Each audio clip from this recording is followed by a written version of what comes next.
Hey there, Sid. Dun, dun, dun, dun, dun. Happy Friday. Happy Friday to you, buddy. What's going What on? is, what is happening? Nothing. How are you? Good. Actually good. Yeah. Good. Lots lots going on these days. So Yep. that's what we need. Yes. More and more stuff going on. So trying to keep moving. Yes. Sane. Keep sane. Yep. Crazy.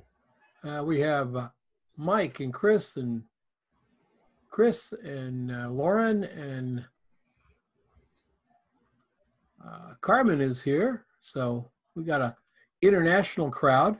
Hmm. Oh, did that make it? Oh, Yeah. worldwide. Even though our international crowd's really an expat. She's, she's just slumming over there in Antibes. Sophie should be coming on. Is What's Sophie that? here yet? Is Sophie here yet? No, I don't see Sophie yet. All Be right. good Well, about. we thought we would ask you guys a little bit about the the uh, the trip you've been on, and kind of discuss what would you tell yourself or someone else who was getting into the business, even though some of you aren't far into your business. I'm still certain that you would have done some things a little bit differently. Am I right? Yeah. Well, tell me a little bit. Sid, this was your idea. I think it's a good idea. Really do. Good. What are Good. you thinking? Um, I made a couple of bullet points here. I think the first thing that, like, if I was, reaching back to my 20-year-old self who was kind Uh-huh. of interested in doing this, I think the first thing that I would sort of reassure them is not to worry that everybody doesn't like my work. Like, I remember when I was in college and we had like assignment photography, and the instructor Right. would give us assignments. You're always trying to please everybody. And I think it just gets to the point where you have to realize that not everybody's going to like your work. Like, a lot of people are going to, and to be able to be okay with that and take that criticism to your face. Like, I've had people that have been like, "Oh, your work is garbage," and I'm like, "Okay, that's cool. Well, you don't like it, but other people do. So, that's that." And you've got to sort of let it roll off your back. So that would be my first point: is don't worry if everybody doesn't like your work. Not everybody will. And at some point, you're going to start finding the right people who respond to your work in the right ways. Yeah. And that's your tribe, and those are your clients. And don't worry about the people that don't like just don't worry about them. Like, they'll go elsewhere. Um, so that was the sort of the first bullet point. The second bullet point I had was just be nice. Just be nice. Just be nice. I have an example. The building that I used to be in, when the economy crashed in 2008, like, I used to be the only photographer. There was a photo gallery on the second floor, and then there was me. And when the economy tanked in 2008 and everybody started losing their jobs, at one point in 2009, we had 13 photography studios in a 4th-floor old mill building. And it was a lot of people that lost their jobs. And, they were like, "Oh, I've got a camera. I can totally hang my shingle out as a photographer." We had this one guy who moved in, and he was just the most unfriendly person that I had ever met. And he was on the second floor, and he was the person down below had heard him banging on something. And so we had these flyers for an open studios event that was going to be in about 3 weeks. So she was like, "Oh, this is the perfect excuse to get down there and meet him and everything." So she goes down and she knocks on the door. He opens the door, and he was just like, "What?" And she's like, "Oh, hey, I'm so and so. I just wanted to welcome to the neighborhood, and da da da da da. We have an open studios event in 3 weeks and everything." And he looked at her, and he was just like, "Really? You this is what you just took me away from?" And she was just like, "Okay, well, nice meeting you. Good luck with your business." And she left. A couple of weeks later, the Chamber of Commerce would do a tour of our building. So they all funneled in his studio, and he's standing there, and they're like, "Okay, this is so and so. Introduce yourself." And he's just like, "Well, my name is blank." He's like, "I take pictures." And that was all he said. And so people are like, do you take pictures of people? Do you do real estate photography? Like what kind of stuff? And he said, well, I just told you I take pictures. Wow. And that was all he said. And you've Wow. got, like 20 members of the chamber all just kind of staring at him. And they were like, oh, okay, well, I guess that's that. And they all kind of left. And it's like, man, if you're just hanging your shingle out, like you have got to be just be nice. Like just be a nice person. Like photography is based on communication. And if you can't be nice and communicate, then I don't know. Like I guess there are some of those, like those rock star photographers that are like, tough as nails and they're kind of a hard ass and whatever. But in my experience, you just gotta be nice.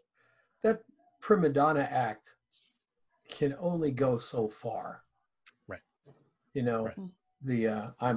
I'm tough as nails and I don't care about anybody and I don't have to be nice. That can work in some, there are some people who are fascinated by assholes. But the bottom line is you better be ready to face the music on that, because it comes back to haunt you. Yes. It does indeed come back to haunt you. Yes. No matter how big you think your photography community in your area is, it's pretty small. And it's just like, I know just about everybody that's in the area. And man, if one thing gets said about one person, you'd be very amazed how quickly that goes around. So just be nice. Like it doesn't take anything extra just to be a nice guy. Let me piggyback on that. When you say be nice, not only to your clients and the people around you, but to your friends and people around you, but to clients or possible clients as well. Yep. You never know, or assistants for that matter. Yep. I've been in the business for so long now. I've seen former photo assistants end up being art directors at ad agencies 15 years later. You don't think they remember how you treated them. Yep, you do. You do. And the last thing with that is it's just good karma. Yeah. It's just good for like, why would you want to work with a jerk? Like, why would you want to work with somebody that's not just like, and it's nothing to be a good person. Like, just being a person. Yeah. Okay. So that was my second. I'll rip through the other ones. Third bullet point is use the equipment that you can afford. People get so worried about cameras and everything. Just think right now that there is someone out there right now with a much older camera than you who is making images that completely kick your ass. Killing it. Yes. Killing it on a 70D. Totally. So like, just don't worry about that stuff. Like, keep it within your price range. Don't go into debt, Next one is it's just be honest and don't be afraid to be sincere and put your work out there. And then distance yourself from trolls who are going to try to attack you on it. I've done everything from every time I write something for Petapixel, usually it's something that is sincerely genuine for me. Like the article that you read about the Hasselblad. Like I wrote that I wrote that because I really wanted to acknowledge the guy that, did that. The stuff that I did with the puppets, like the only reason why I did that stuff was because my wife was just like, you just do you and just be you and don't worry about what people think.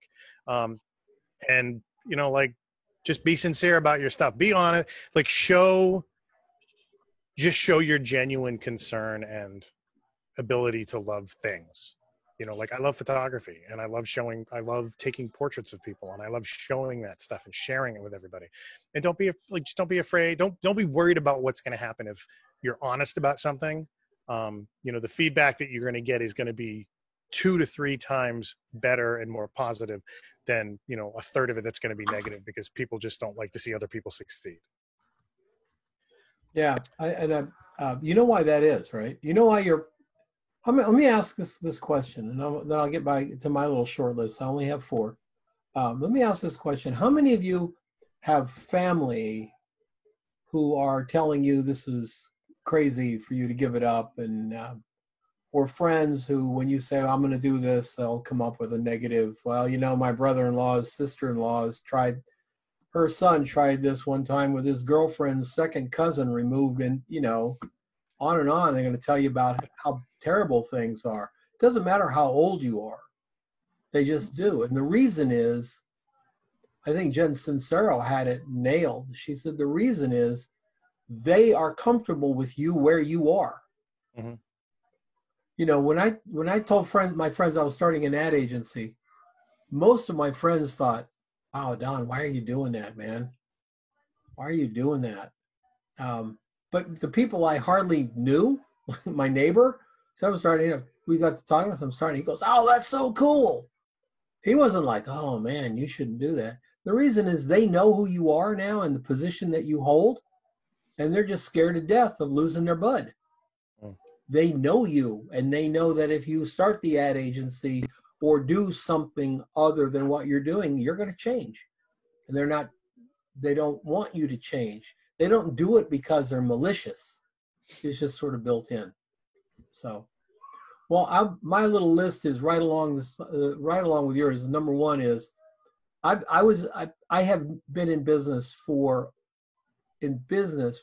over 45 years. I've been a photographer for over 50.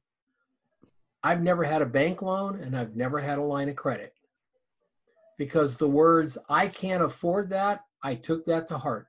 If I couldn't afford it, I couldn't afford a loan for it either.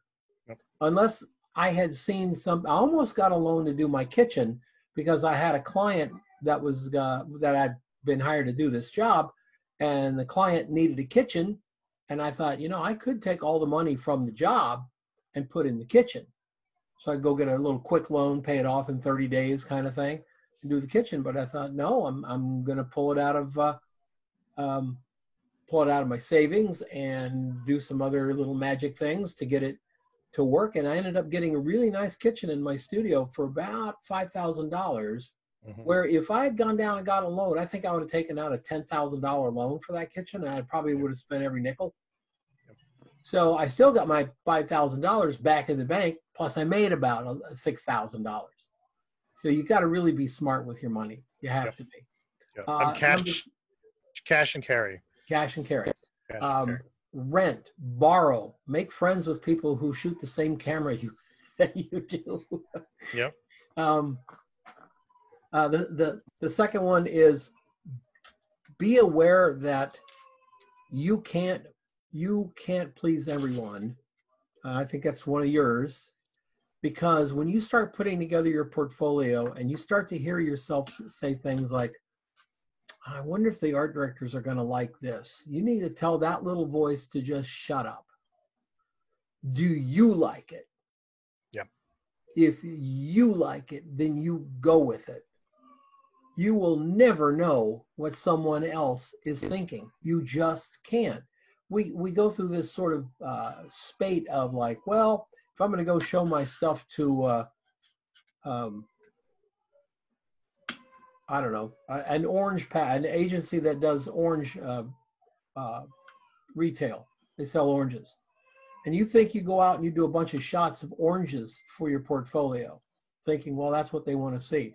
Just keep in mind that they see oranges all day, every day. So if you're going to show them an orange shot, you better show them an orange shot that they haven't seen before. Because if you just show them another bowl with oranges in it, you're not going to move the needle. It's just really hard to do. Make friends judiciously and make friends outside of your photography circle as well as other photographers. Make friends with art directors, make friends with copywriters, make friends with ballet choreographers. All of these people will help widen and diversify your thought process. Go and take people to lunch for no reason other than to take them to lunch and just chat. You'll learn something. They'll learn something about you. I always kind of pull back when someone sends me a note and says, "Hey, can I buy you lunch? I want to pick your brain." And I'm thinking like, yeah, my brain's pretty full of stuff. I don't think a burger is going to cover, price of admission.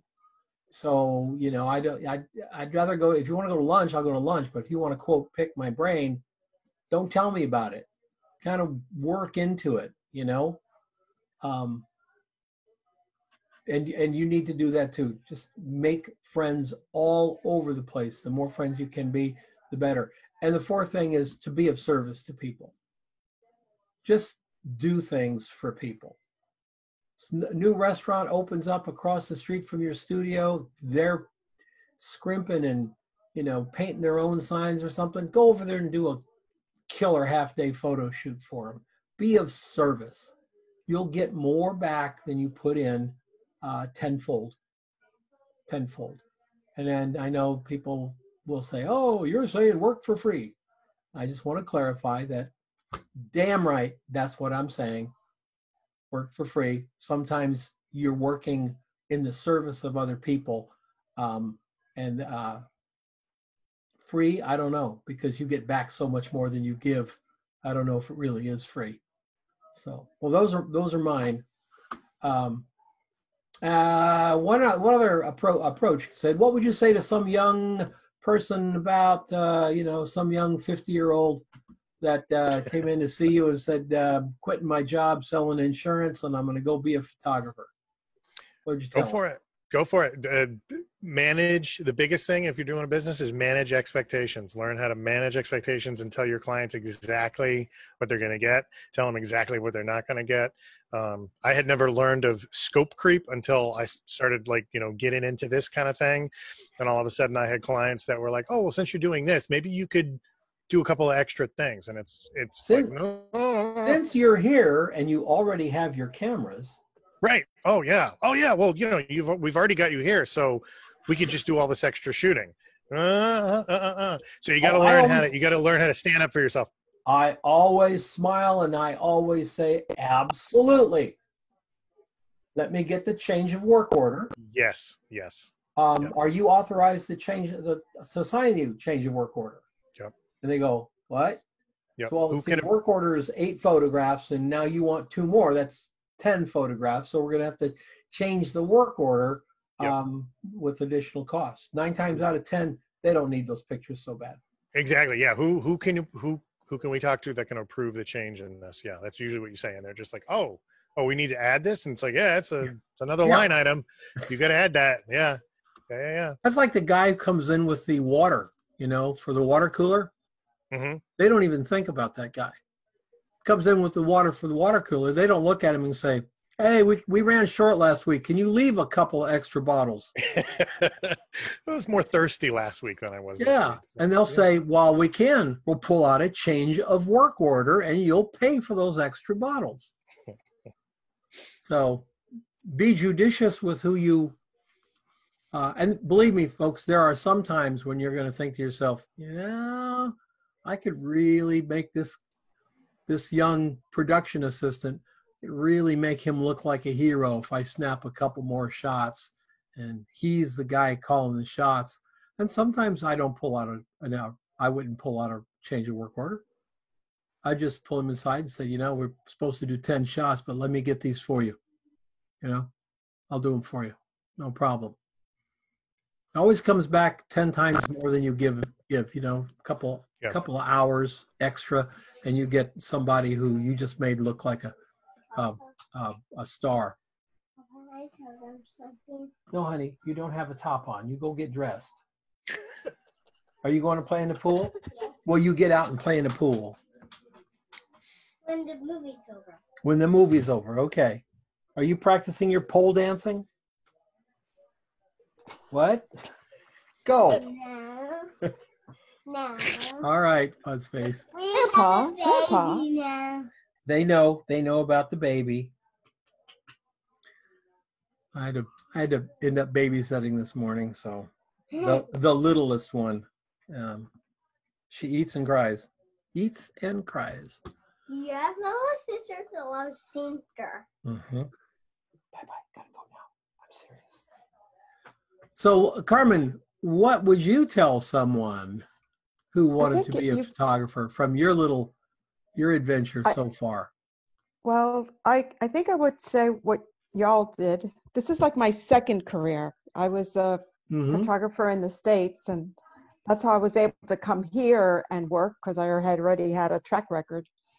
But I would also have people, thing that I would add, especially this insurance person that's going to quit their job, is like, Mhm. you're not going to have a salary the week after you hang your shingle.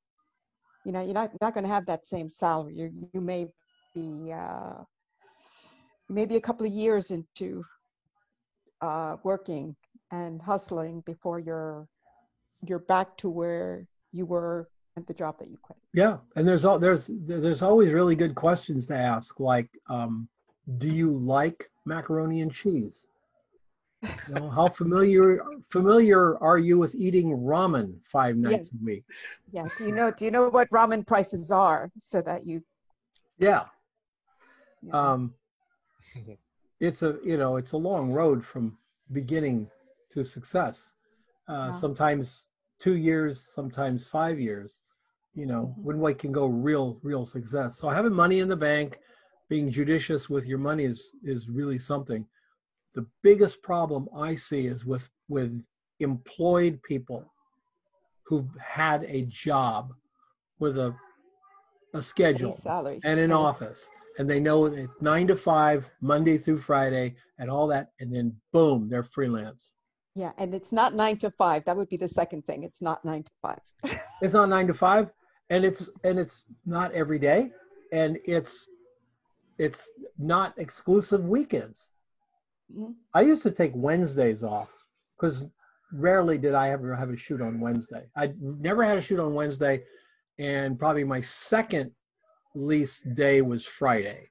Nobody wanted to shoot on Friday and wait till Monday for the film to come back and all that crap. So Mondays, Tuesdays, and Thursdays.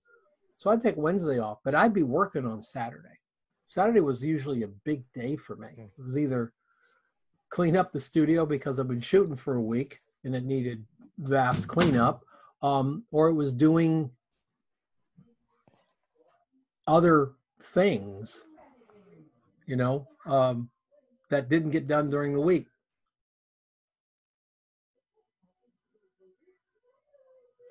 Oh, and then if sorry, Alex, if you start making a lot of money, don't spend it all. Right. Just because you got one check doesn't mean that, oh, it's Christmas. It's like, no, you got to pay rent for the next 4 months. Just spread it out. Yes. Yeah, they reckon most people are only 2 months away from homelessness.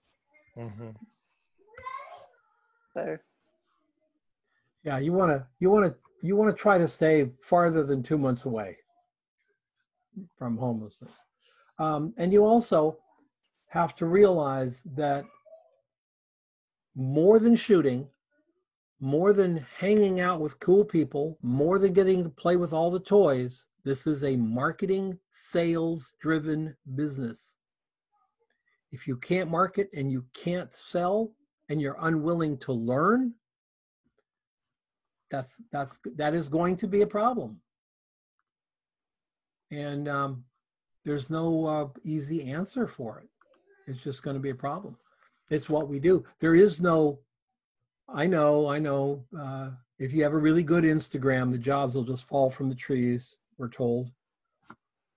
I think at last count, there were 1,100 webinars and courses you could sign up on how to get 10,000 followers on your Instagram account, which at last I looked, Sid, 10,000 followers on your Instagram account was worthless. That's what I've found. Mm-hmm. Mm-hmm. Yeah, you can't even monetize 10,000. I wish we could strike the word influencer from the vernacular, because I cannot.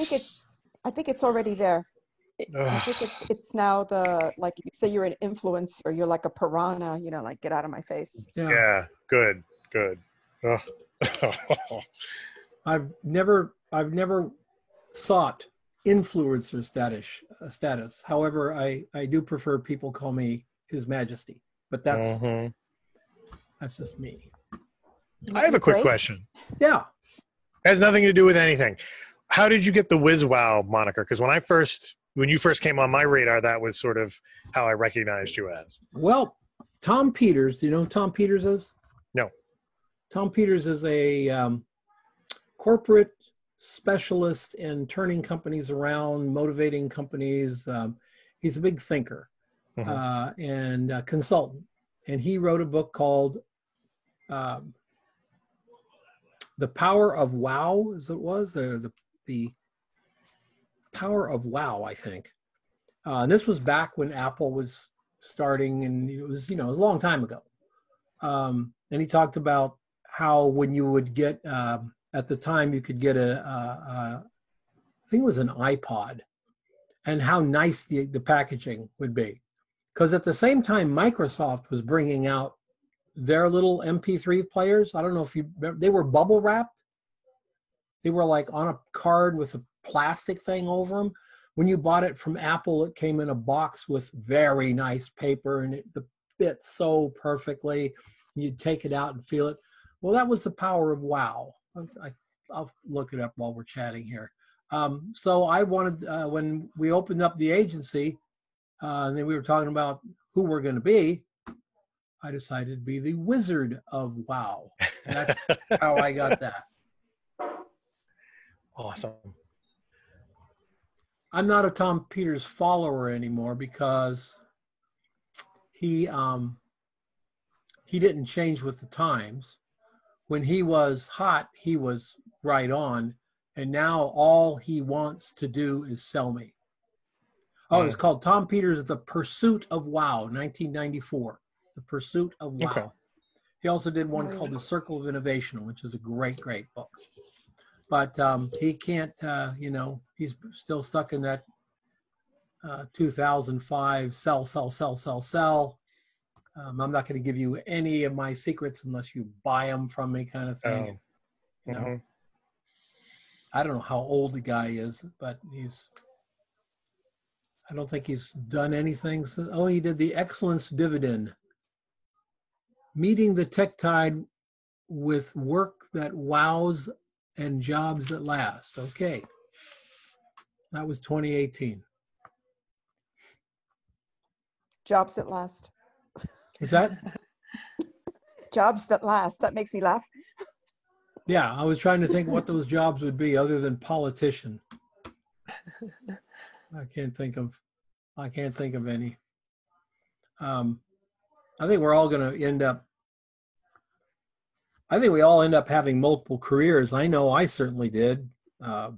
Jazz musician, graphic designer, photographer, ad agency owner, multimedia designer, teacher now. So I think we all go through periods of time and change that. Alex, what would you tell somebody? Because you're just getting going too. Yeah, probably pretty much along the lines of what Carmen said. I mean, I think the weekend thing really sticks out. As somebody that I've never had a job, I've always been freelance. I was a musician before, and so it's always felt quite natural to me, this kind of being a little bit like a lone ship in a rough sea, and you've got to navigate it yourself. Whereas I think an awful lot of people, as you say, do find that lifestyle quite a shock if you're not used to, it.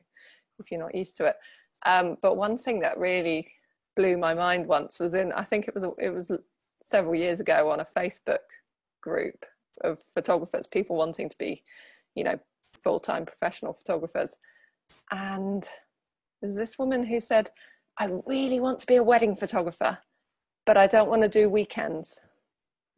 And I was kind of like, how's that going to work?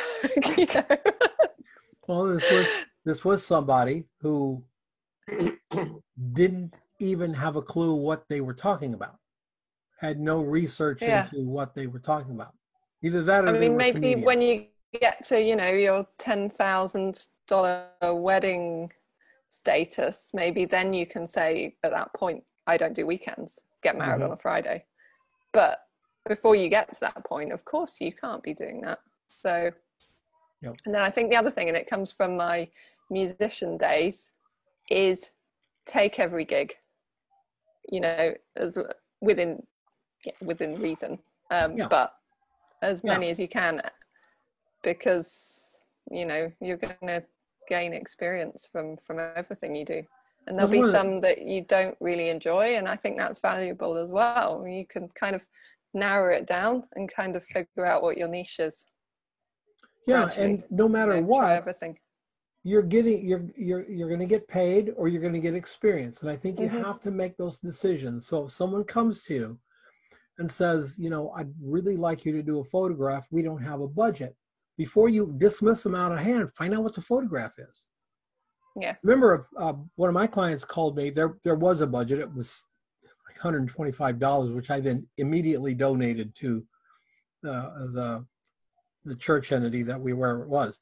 He called me and said, I know you don't like celebrities, and I know you don't, photograph celebrities, but we've got a celebrity coming to dish out Thanksgiving dinner over at St. Vincent de Paul, and we'd like to get some photographs. You'll be the only photographer there. They don't even do the newspaper is not even notified. They don't want any photo ops.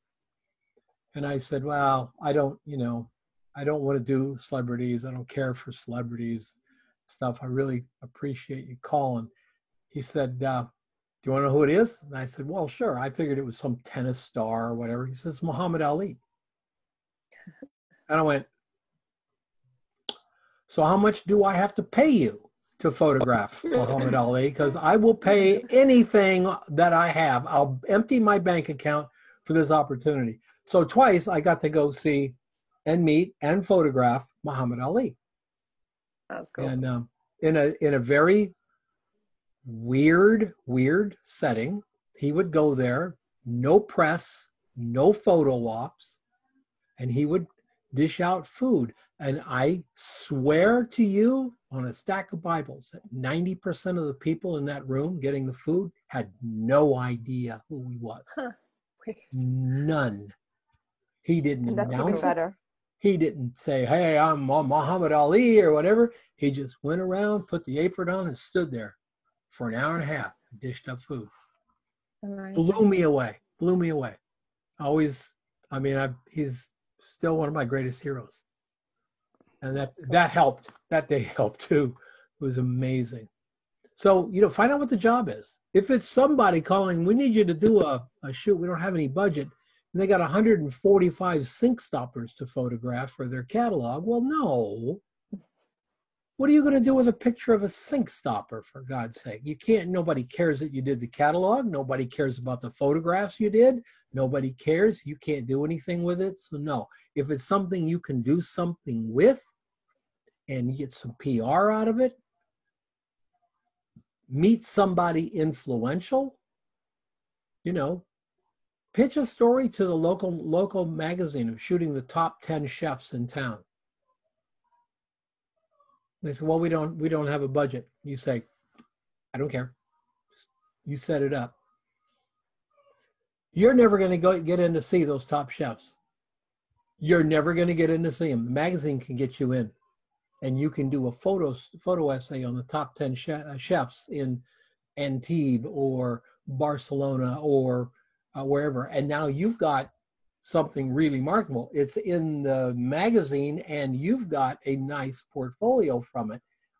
It didn't cost you anything other than time. Mm-hmm. So I agree. I have this philosophy of setting a deadline. From the day you hang your shingle out, you set a deadline. If you're in a big city, I would recommend 6 months. If you're in a small town, 9 months to a year. And that within that time, from my shingle goes up, I'm in business to the end of that time, you take every single job that comes into the door. I don't care what it pays, unless of course it's sink stoppers and you're being taken advantage of. You take every job that comes in and you do the work, and you look for work. You look for ways to use that camera. By the time you get to that 6 months, you're probably already busy getting good rates. It's just because you're busy. The more busy you are, the more people realize you're a photographer. Yeah. So. And then I think the other thing would be, it's kind of a mindset thing, but it's kind of like we always had this saying, which was, you're only as good as your last gig. Yes. You know, so obviously, you know, it's no good saying, oh, I did really well last week, when you've done a really poor job today, you know. So it's just kind of bringing that professionality every day, I guess, to what you do. You don't get do-overs very often. Well,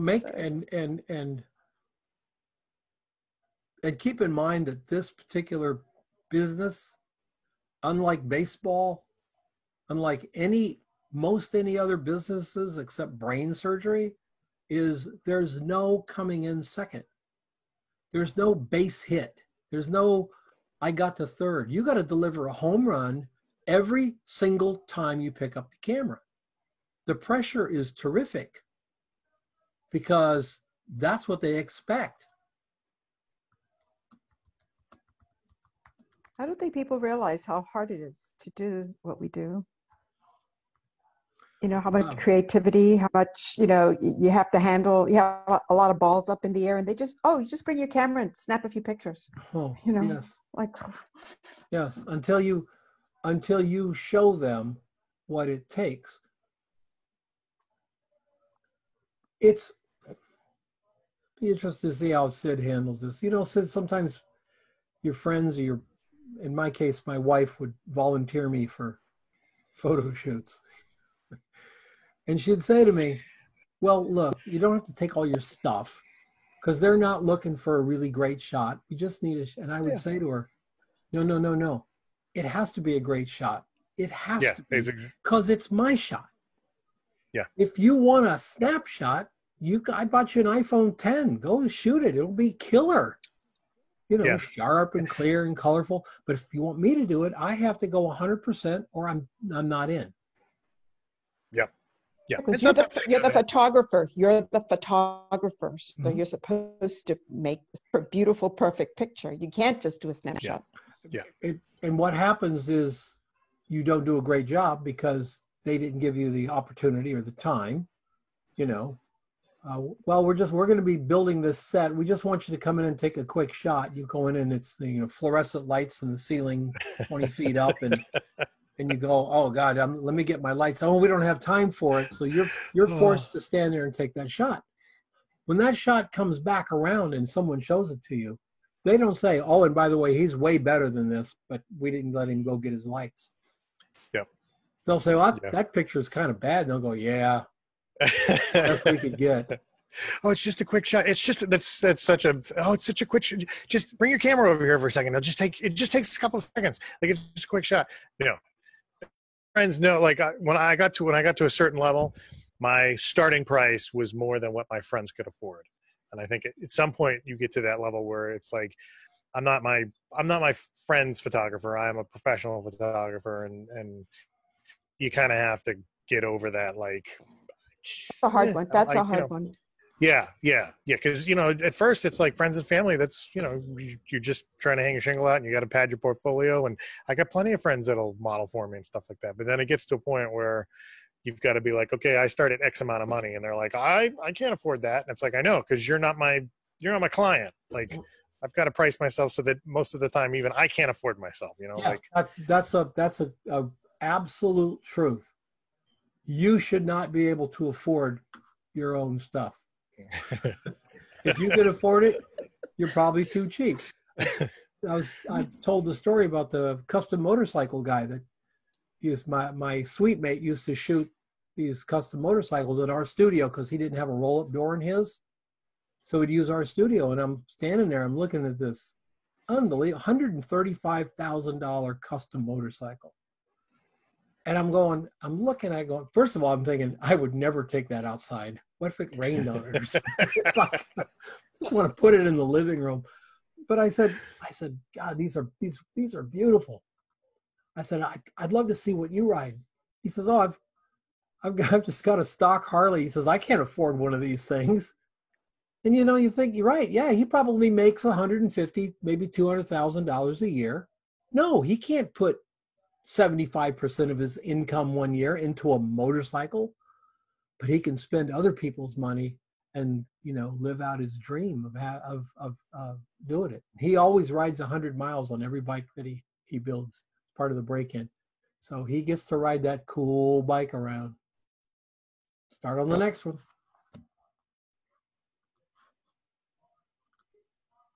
So who else is here? Carmen, Sophie is here. Sophie is also from Antibes. Hi, yes. Sophie and Carmen get in a lot of trouble together over there. I'm told. Yeah, we live we really live close to each other too. We're like, we can be in each other's places in like 2 minutes. So, tell us what does it feel like, Sophie and Carmen? What does it feel like to have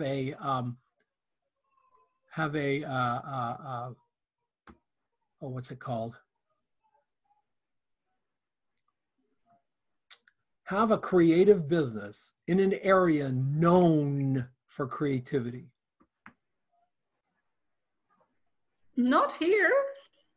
Antibes, with the south of France is, Sophie. Yeah, the south of France is like, Cézanne and Picasso there, and all those guys. Yeah, we have our Picasso museum. I mean, there's a lot of, Sophie, there's more painter type creatives than photographic creatives. For sure. Photo wise, it's not, but I still, if you want a real creative stuff, it's not really, I would consider south of France as a really hub, even though we've had all these famous painters come and stay here and all that. Okay.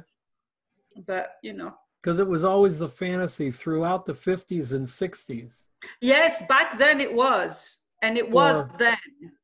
For Americans to go over there, and the view that I had of the south of France, Antibes, and the Riviera, the view I had was little coffee shops with artists all huddled over their sketch pads and. Yes, kind of. Sophie, it does happen, Sophie. No, it happened, but back in the 50s, 60s, definitely. Okay. You had what's his name that was at the Bellerive Hotel, and he wrote that famous book there. Oh, Scott Fitzgerald. Yeah, and definitely was a place where they came and hang out, and they did that. But today we get with our notebooks and we try to have small hubs and stuff. But the important guys today are not around. But the cafe culture is a French culture, so that you will find anyway. But the cultural, like here, the little cafes, they're really where we go. The French people go. Every ordinary people go in these places anyway. So if you come and visit us, you will find that vibe. I really hate it when the ordinary people come in. It's like. I like ordinary people. Can't we put a guard on the door and keep the ordinary people? I was like, oh, I'm sorry, you look ordinary to me. You can't come in.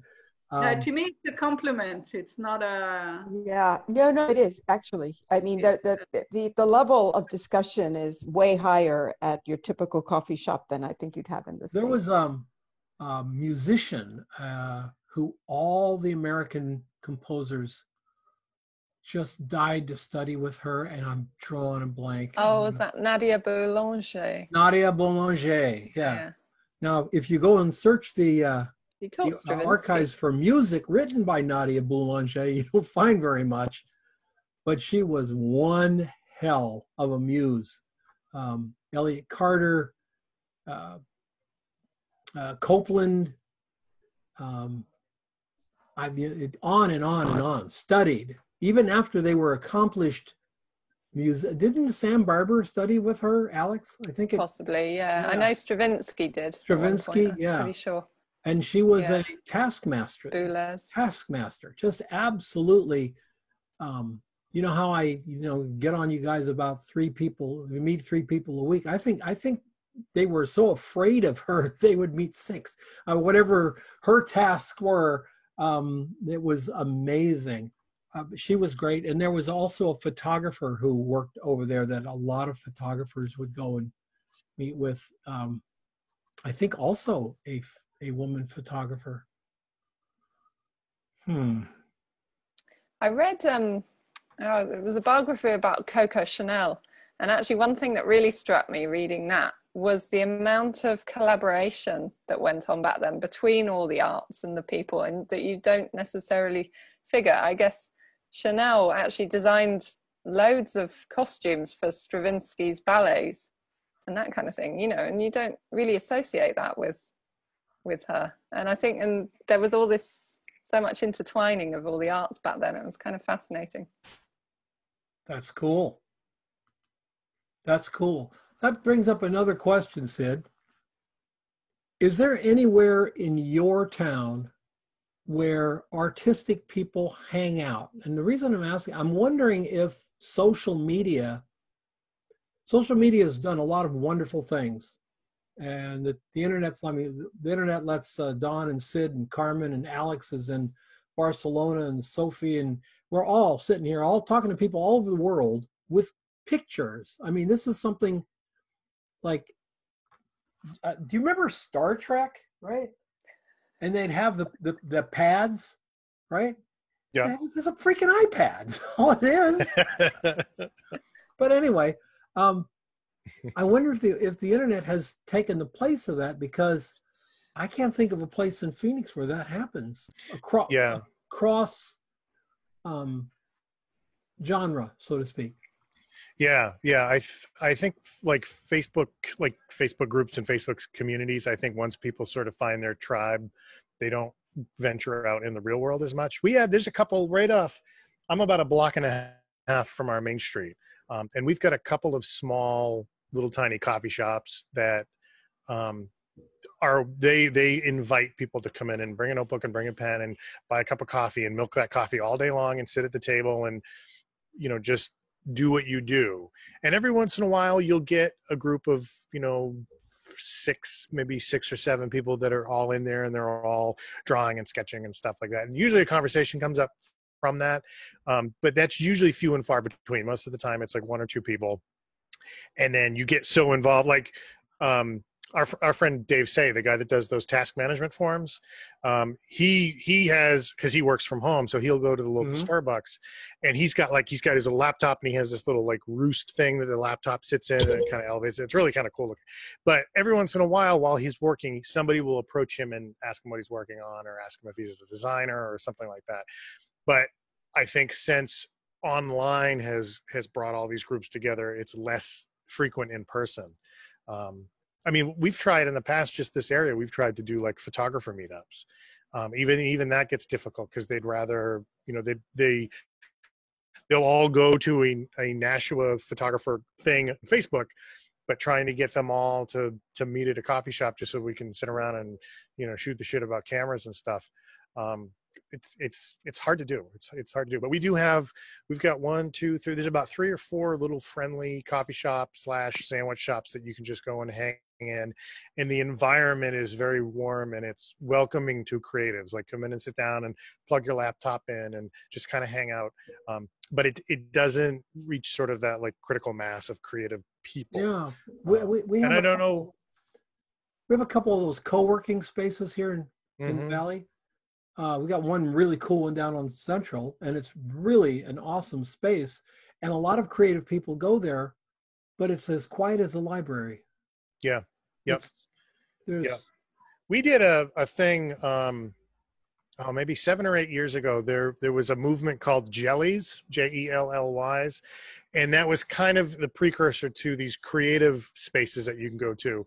A local music venue that used to be open on Friday, she would have Jelly Day, and you go in and there's a hat at the door, and you throw in like $3 or $4, and she's got all these tables set up, and she's got drinks and everything, and you just pull up a seat and you just get to work on what you were doing, and then, you know, whatever you throw in the hat covers, you know, soda, and it covers Wi-Fi for the day and all that kind of stuff. And we did that for almost a year. Every Friday, a bunch of us would just go, stuff that we were working on. You know, sometimes people that needed something, like if they needed a simple WordPress site or something, they would kind of come and hang out, and we would sort of help them out a little bit. But again, we never hit that critical mass, and it just kind of petered out. It's a shame. Yeah. Alex, how about in Barcelona? Well, I'm in Valencia actually, so Yeah, I it's don't about give a 3 crap hours about south Valencia. of Barcelona. I'm just asking about Barcelona. I don't know about Barcelona, but we have one here, actually.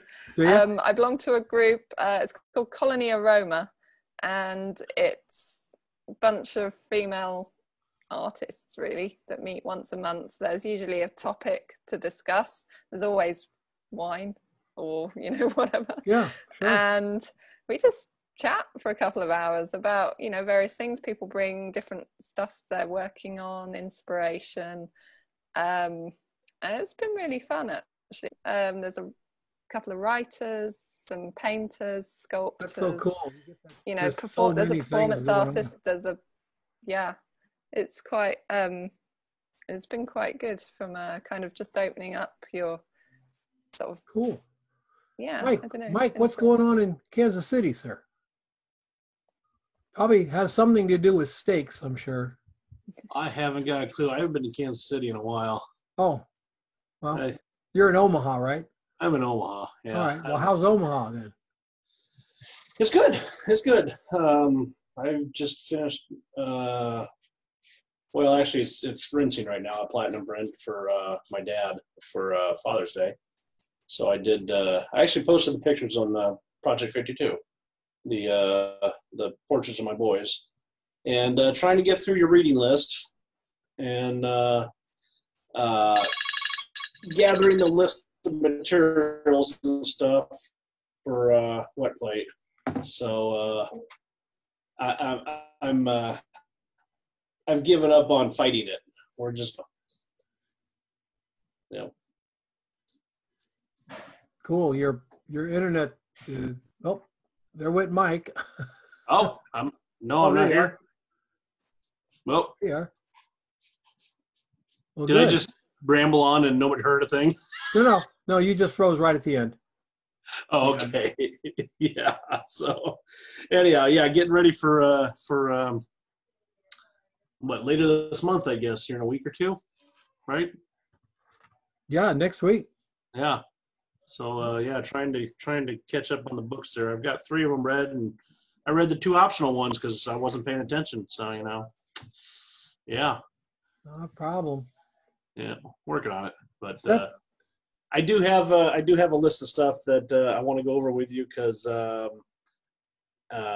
basically I want to start out with a complete what do you call it, rebrand or whatever.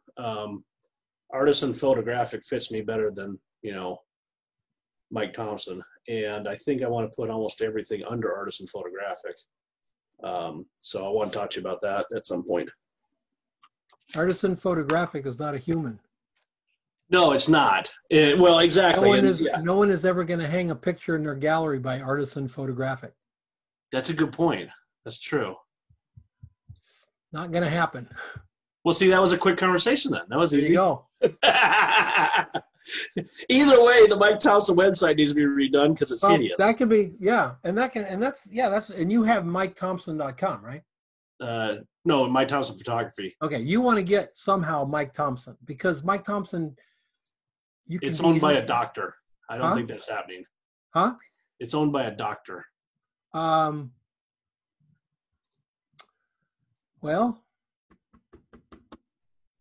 Will do, Sid. Maybe Mike Thompson Creative, maybe Mike Thompson Arts, something like that. I've got several others. I've got Mike Thompson Gallery, Thompson, a whole bunch of shit. So I mean, we can go through. We'll look at those. Yeah. Very good. Yeah. So, Stephanie, you say there's a cool little art space. Where is it, in Bisbee or Douglas or where? No, it's in Tucson, the Southern Arizona. And I wish it was closer to me. It's Southern Arizona Arts and Culture Alliance, I think is what it's called. Okay. But what they found out is that, the malls, the shopping malls have a lot of space that's climate controlled, beautiful space that's dirt cheap because they can't keep shops in there. So they've gone up to the Tucson Mall, rented out what used to be 2 or 3 different stores, and they do concerts, arts and crafts, photography, workshops. They have like all these backdrops and stuff that you can kind of rent. A kitchen, robotics, engineering, music, digital arts, all this stuff. And it's just the coolest place ever because it has all these different kind of genres of creative things and everybody is kind of together there. So it's neat. I just wish it was closer. It's like 2 hours away, so it's a little bit long for me to maybe drive. every other week, there. every other month, you know. Yeah, yeah. So it's just neat that they're repurposing, you know, pretty much empty space into something neat. Yeah. Well, malls are going to have to figure out what to do because their heyday is over. Yep, yep. And I know they said they're waiting. It's funny. It's like vultures. They're waiting for either J.C. Penney to move out or Sears to go under. They're waiting for one of the other ones to go out so they can expand. I don't know about J.C. Penney, but I think Sears days are seriously numbered. Yeah. They just closed another 300 stores. Wow. No one has no company that I know of has ever grown by closing stores. Just not one of those paths to success. There's some articles about the guy that owns Sears and some of the crap he's pulling, and he's almost stealing from the company. It's bizarre. Just go look it up, Don. You'll get a kick out of it because this guy's a nutcase. Well, that's what happens when malls did not catch on that they were in trouble until after the boat was sinking. It already taken on so much water they couldn't move. And that's really a shame because that's a lot of great real estate that could be used for a lot of great things. So, yeah. Lauren, you've been quiet. What's up with you, sir? I've just been sitting here taking it all in. Like you said, I'm fairly new to this, not to photography, but to hanging my shingle out there, and I find that since I lost my job because of COVID-19, it's now become where I'm actually finding that I have to immerse myself fully into the business of trying to build a business in a time of pandemic, which is very difficult because a lot of the places around here are still locked down. They're opening them up next week, which is good, but it's also very scary at that particular time. Well, judging by what's happening here, when things open up, there'll be people looking to get some marketing materials done. Mm-hmm. So the window seems to be a couple of weeks. So, you want to get out there and meet the people you need to meet. Yep. Well, I'm listening to, what people would say to themselves, starting out. I think two of the things that came directly to mind is when I first got my digital camera. After having shot film, I had no idea on what digital was. So I had a pretty steep learning curve on how to get the digital camera to work and things like that. And I found myself going on to any photographic, tutorial website and ended up, buy this ebook for $19.95. And, then you read that one, you get another one and find out that you're spending a lot of money on ebooks that could be going to other things. We can overthink things and we can become workshop junkies, ebook junkies, looking for the next great ebook that's going to tell us the secret of doing it. And, after, I've got a stack of the same thing and there's nothing new in any one of them. So I found that, I was all the same. I was ebook rich, but experience poor. Mm-hmm. And so I finally said, well, I've got to just get out and start shooting. And I shot for the first year, I shot just damn near anything I could. And then the other thing that I would tell myself is don't get equipment lock. If you're not out shooting, you don't need the equipment if you're not using it. And that's when I found myself spending some money on equipment that just sat there for a long time because I didn't need it.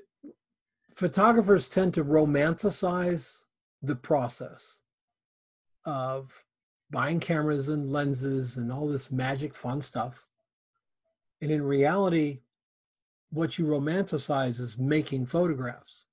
And that has nothing to do with gear. Gear is just part of the syndrome. Well, this makes a bigger file, or that lens is sharper and all that stuff. That's fine, but that's not making photographs. That's technical terms and reasons and things like that. But I don't think you could buy a digital entry-level digital camera today that is worse than the top digital camera was that we bought 10 years ago.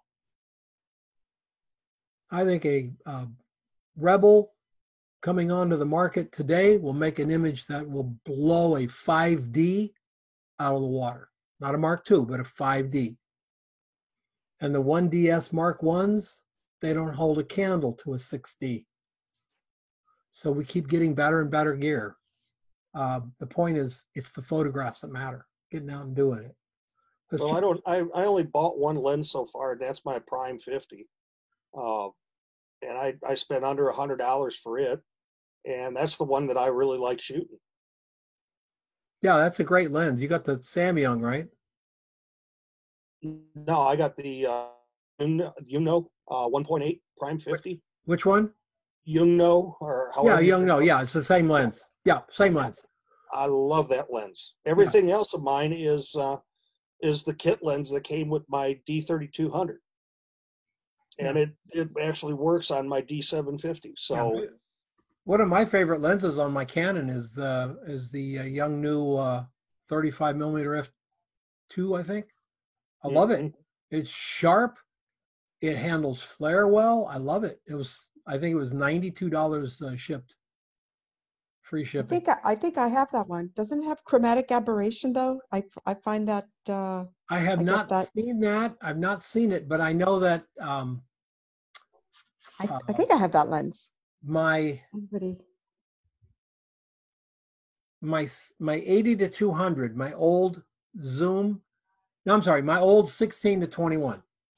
The 16-21 had chromatic aberration, but Lightroom's chromatic aberration fixed it up. The other thing about chromatic aberration is you'll rarely see it in a print. You can see it on screen, but when you print it, you rarely see it in a print. I haven't printed from that. Okay.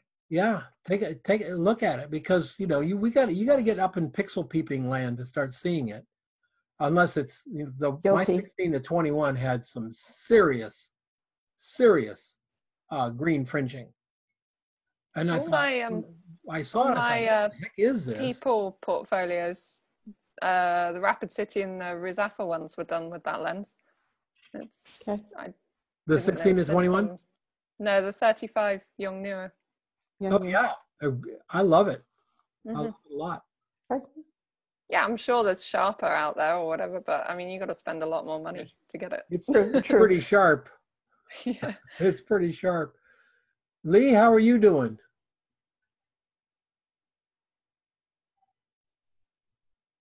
How are you doing out there, Lee? She's muted. Hi, how you doing? Good. Good to see you. Thank you for the link. Did the Facebook link not work? No, when I tried to log in, the message said that you were in another meeting. So it's like apparently at your end you had to authorize. I have no idea. Why that happened to me too, Don. It's weird. Weird. Okay. Well, that's the link I used. So. But because you are the host. So if you are not the host, I think you need to authorize us to come in the meeting late. Like passing attendance. Is that what it said, that you were late? It says that you were already you were hosting another meeting already. Yeah, that was the only other meeting was this meeting. Right. So you should not have gotten that error. That's right. It's weird. weird. It's weird. But I'm here, so this is great. Thank you. Good. Good. Well, it's warming up all over the country. Summer is here, except of course in Montana, where day before yesterday you got 12 inches of snow. Ow. If you can even imagine getting snow in mid-June. No. No. The Rocky Mountain, the road through the Rocky Mountain Trail Ridge Pass was closed. It's still closed for snow removal. There's that much snow up on the Rockies on June. What is today? The 12th? June 12th. Wow. Just wow. Meanwhile, we're broiling down here. It's 114 outside right now. Where's that, Don? Huh? Where was that? Where? What? Which one? F1. Where it's snowing? Yeah. From Fraser, Colorado, all the way up through Wyoming and Montana. I have this pin. Wow. Yeah. Trail Ridge is closed. Beartooth is still closed. Well, Mount Evans is still closed. There's so much snow up there. So, and we're sitting here at 114. It just doesn't make sense. But so little in my life does. All right, everybody. It's been great chatting with you. Anybody have Sid, you got any final comments, buddy? No, not really. Just the biggest thing for me has always been communication. Like this whole photography thing it's all about communicating. And I'm an only kid, and I was super shy. Like I couldn't even go up to like a McDonald's counter and order a sandwich. That's how shy I was. Oh, And it wasn't until my senior year of high school where I started getting in amongst my tribe with other creative people, where I was like, oh my gosh, there's other people that kind of think like me. Where you've got to be able to communicate. I've watched art students like from my alma mater that have come into the studio for visits.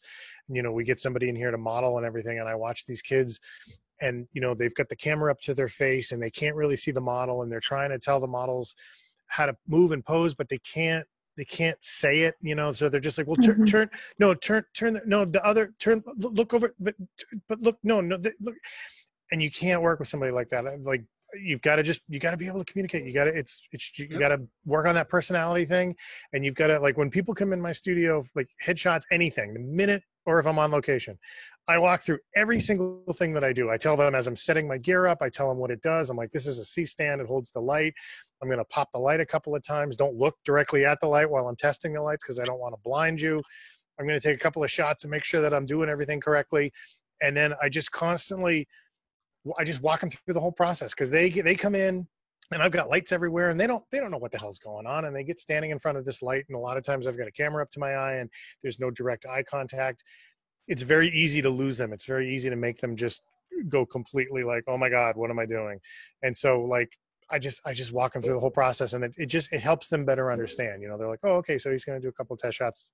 We're not doing anything serious. I can just kind of stand here and look at my phone for a second.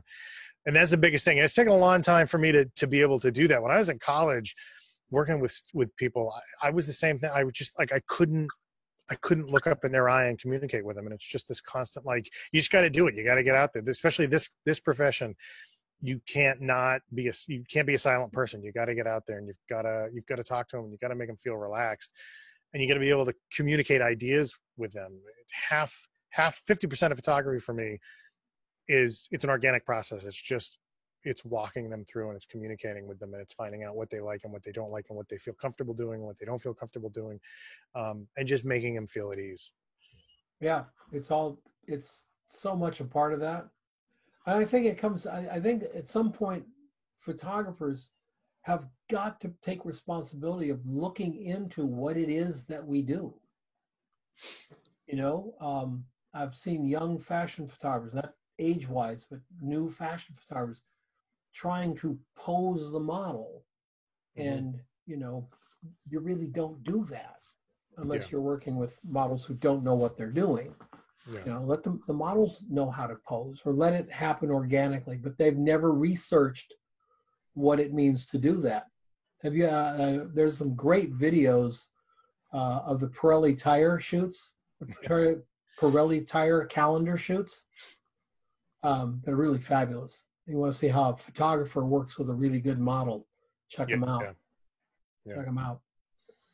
All right, guys. It was fun. Thank you. Thank you so much for coming along. Sid, I will send you an email. What we're going to do is, now that we've done a few of these things, I'm developing a little ad campaign. We're going to see if we can double and triple some of the membership into the shows. So, okay. All right.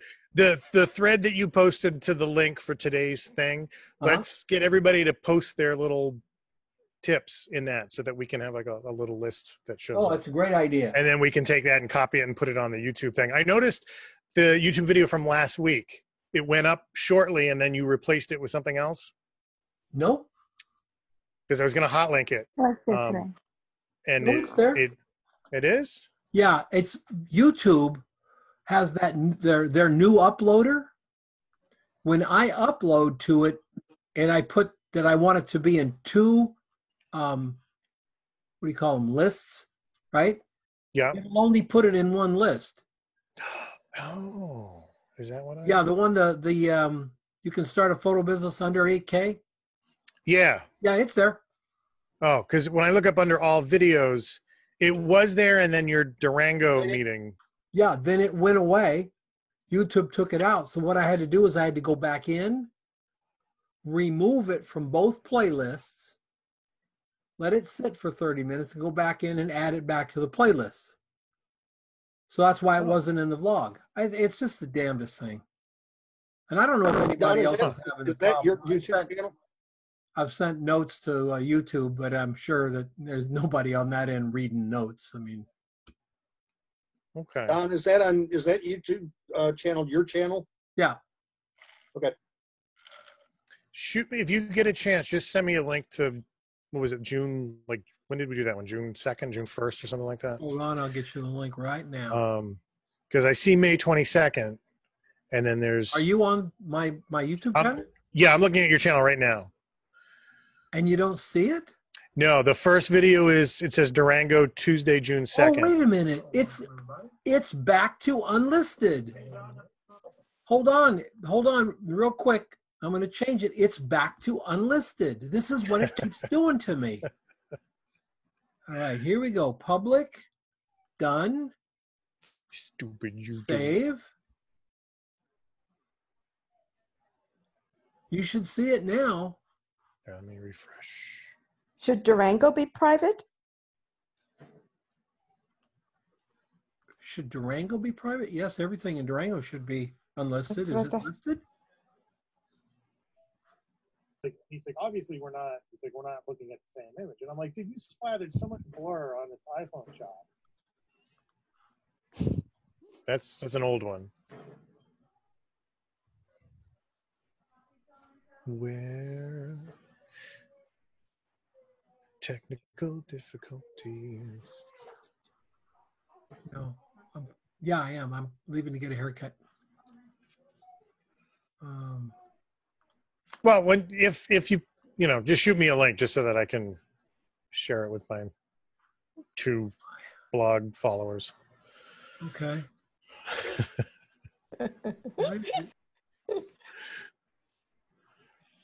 Is the Durango Saturday 6th, is it coming up in? The Tuesday, June 2nd Durango one comes up.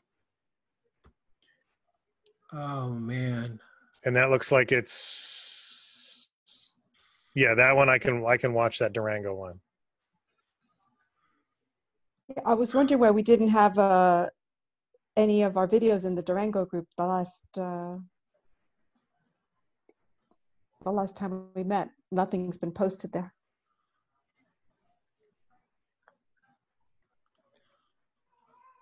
What's really weird is this video has had 115 views.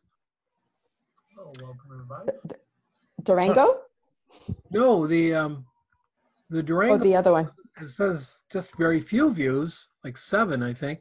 But the Photo Talk June 5 says 115 views. If it was private, how did people see it?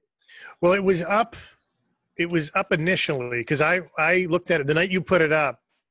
I saw it and I was skimming through it, and then I left that page up on my iPad, and then I picked it up the next day. No, that's and when it auto refreshed, it replaced that little image of our chat with this Durango image. Like that's Google messing with my stuff. Oh. All right, everybody. Have a great week, great weekend, and we'll see you next time. Be safe, everybody. Bye, Don. Bye. Bye.